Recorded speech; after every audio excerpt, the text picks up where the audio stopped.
সে থাকে আলোতে, সে থাকে অন্ধকারে, সে থাকে শব্দে, সে থাকে নিঃশব্দে, সে আছে ব্রহ্মাণ্ডের শূন্যতায়, সে আছে পৃথিবীর পূর্ণতায়। জন্ম মৃত্যু, জীবন যৌবন, সূর্য চন্দ্র গ্রহ নক্ষত্র, এই সংসারের জীবন মৃত্যু চক্রে সদা সর্বদাই বিদ্যমান। সে হল জগতের নাথ, প্রভু শ্রী জগন্নাথ। ভারতের উড়িষ্যা রাজ্যের পুরী জেলায় অবস্থিত চমৎকার ও রহস্যে ভরা এমন একটি মন্দির, যার রহস্য জানলে আপনিও অবাক হয়ে যাবেন। হিন্দু ধর্মে 4 ধাম আছে: বদ্রীনাথ ধাম, দ্বারকাধীশ ধাম, রামেশ্বরম ও জগন্নাথ পুরী ধাম। আর আজকের এই কাহিনীটি হল জগন্নাথ পুরী ধামের, যেখানে আজও শ্রীকৃষ্ণের হৃদয় স্পন্দিত হয়। তাহলে চলুন আমার সাথে এই রহস্যময়ী দুনিয়ায়।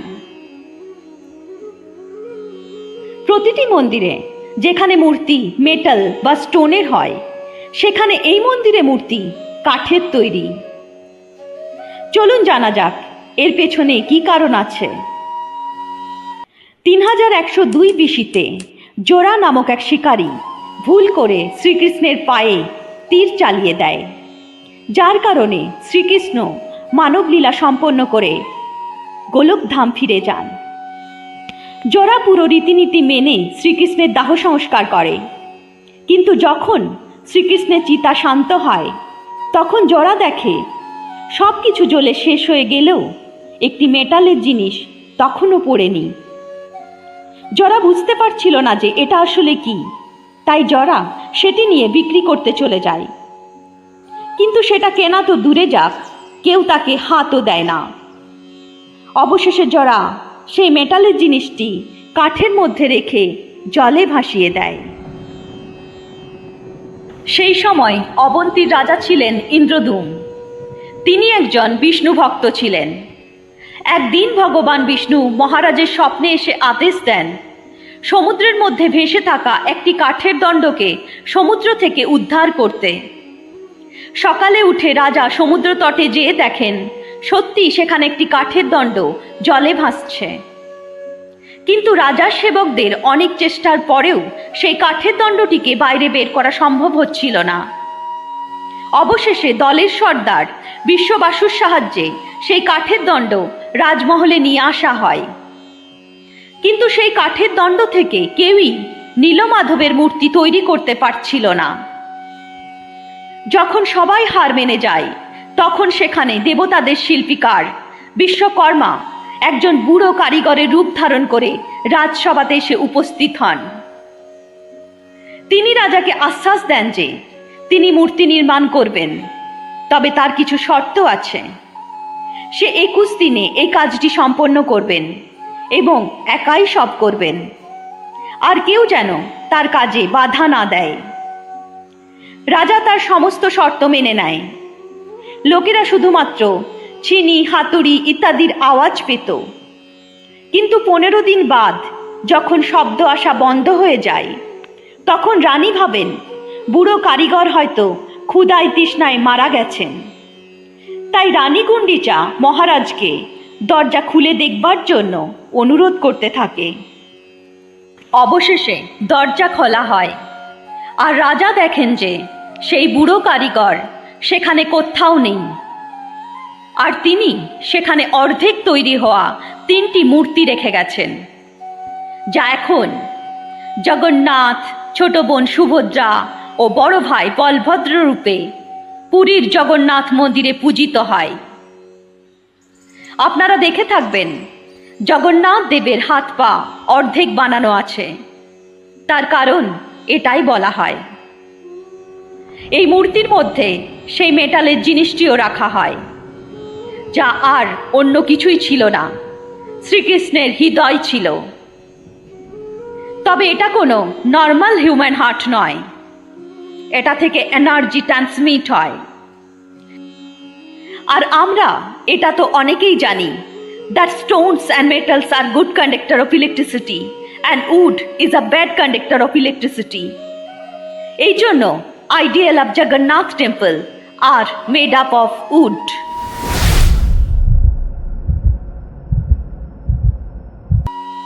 শুধু এটাই নয়, প্রতি 12 বছর অন্তর ভগবানের নতুন মূর্তি স্থাপন করা হয় এবং সেই সময় এই হার্ট বের করে নতুন মূর্তিতে ট্রান্সফার করা হয়।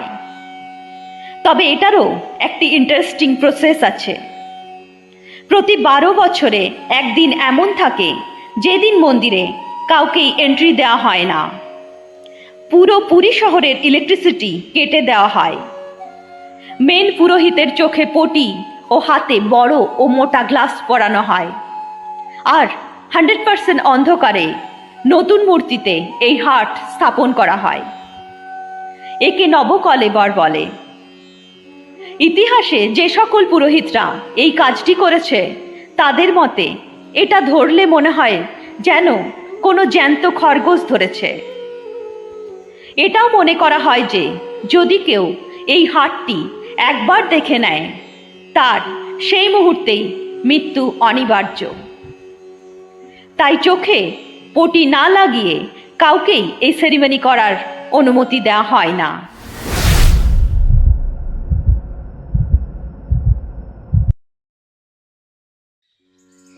এই মন্দিরের ওপর একটি ঝান্ডা আছে যা সায়েন্টিফিক লয়ের ঠিক বিপরীতে চলে। আমরা জানি যে যেদিকে হাওয়া চলে ঘুড়িও সেদিকেই ওড়ে আর পতাকারও সেদিকেই ওড়া উচিত, কিন্তু জগন্নাথ মন্দিরের এই পতাকা একদম আলাদা। এই পতাকা হাওয়ার বিপরীত দিকে ওড়ে। কেন এবং কিভাবে আজও পর্যন্ত কেউ বের করতে পারেনি। শুধু তাই নয়, আপনি কি জানেন যে এই পতাকাকে রোজ বদলাতে হয়? তাই মন্দিরের পান্ডা 214 ফুট ওপরে ওঠে রোজ এই পতাকা বদলে দেয়। মনে করা হয় যে যদি কোনোদিন এই পতাকা বদলানো না হয় তাহলে মন্দির 18 বছরের জন্য বন্ধ হয়ে যাবে।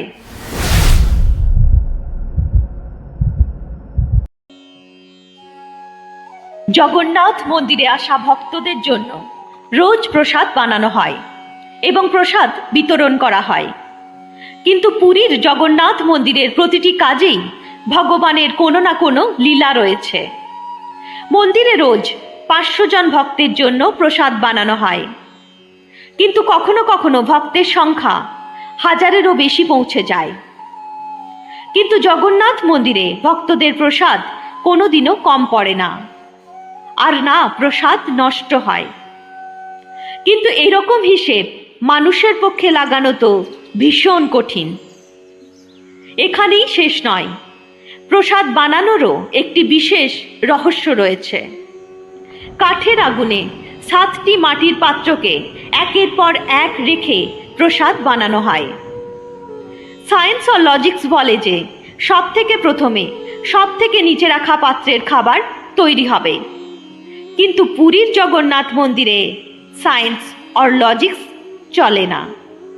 এই 7টি পাত্রের মধ্যে সব থেকে প্রথমে সবার ওপরে রাখা পাত্রের খাবার তৈরি হয়, তারপর তার নিচের পাত্রে, এইভাবে সব থেকে নিচে থাকা পাত্রের খাবার সব শেষে সেদ্ধ হয়ে তৈরি হয়।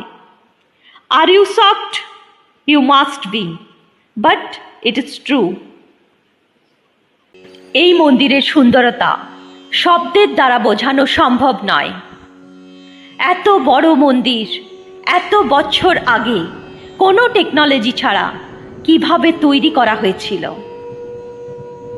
আচ্ছা, আপনি কি জানেন 214 ফুটের এই মন্দিরের ডোমস অর্থাৎ গম্বুজের ছায়া আজ অবধি তৈরি হয়নি? জগন্নাথ পুরী মন্দিরের ডোমসের শ্যাডো তৈরিই হয় না, কখনোই হয় না, দিনের কোনো সময় না। আর আমাদের ফেভারিট সায়েন্স এরও কোনো কারণ খুঁজে পায়নি।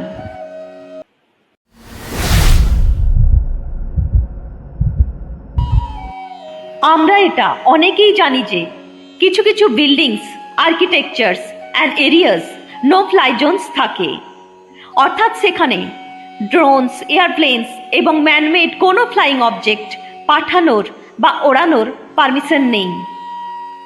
কিন্তু পাখিদেরকে তো আমরা আটকাতে পারি না, তাদেরকে বোঝানো তো অসম্ভব ব্যাপার। কিন্তু যদি আমরা পুরীর জগন্নাথ মন্দিরের কথা বলি, তাহলে সেখানে এমন কিছু আছে যা হয়তো পাখিরা জানে, আমরা জানি না। কেননা এই মন্দিরের ওপরে কোনো ড্রোন, কোনো এয়ারপ্লেন আর কোনো পাখি ওড়েই না। আপনারা দেখেছেন না মন্দিরের গম্বুজে, বড় বড় বিল্ডিংসে পাখিদের বসে থাকতে? কিন্তু কখনো পুরীর জগন্নাথ মন্দিরে গেলে দেখবেন সেখানে মন্দিরের ছাদে, গম্বুজে কোথাও একটা পাখিও বসে নেই। কিন্তু অবাক করার ব্যাপার হলো এটাই যে কিভাবে একটি পাখি বুঝতে পারে যে এই মন্দিরের ওপর দিয়ে উড়ে যাওয়া নিষেধ। জগন্নাথ মন্দিরের রহস্য এখানেই শেষ নয়। সুদর্শন চক্র, এই নামটা তো আমরা সকলেই শুনেছি।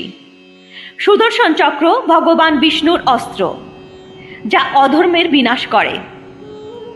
জগন্নাথ পুরী মন্দিরের টপে একটি সুদর্শন চক্র আছে, আর তাকে আপনি যে ডাইরেকশন থেকেই দেখুন না কেন, তার ফেসিং আপনার দিকেই থাকবে। আপনি কি কখনো পুরীর জগন্নাথ মন্দির দর্শন করেছেন? করে থাকলে কমেন্ট বক্সে অবশ্যই জানাবেন। জগন্নাথ পুরী মন্দিরের সব থেকে উল্লেখযোগ্য হল এখানকার রথযাত্রা। 9 দিনের উৎসব, যাতে ভগবান জগন্নাথ, বড় ভাই বলভদ্র, ছোট বোন সুভদ্রা গর্ভগৃহ থেকে বেরিয়ে রথে চড়ে নগরের পরিক্রমা করেন। মানা হয় যে এই সময় ভগবান নিজে ভক্তদের কাছে এসে ভক্তদের সুখ দুঃখ নিজের চোখে দেখেন।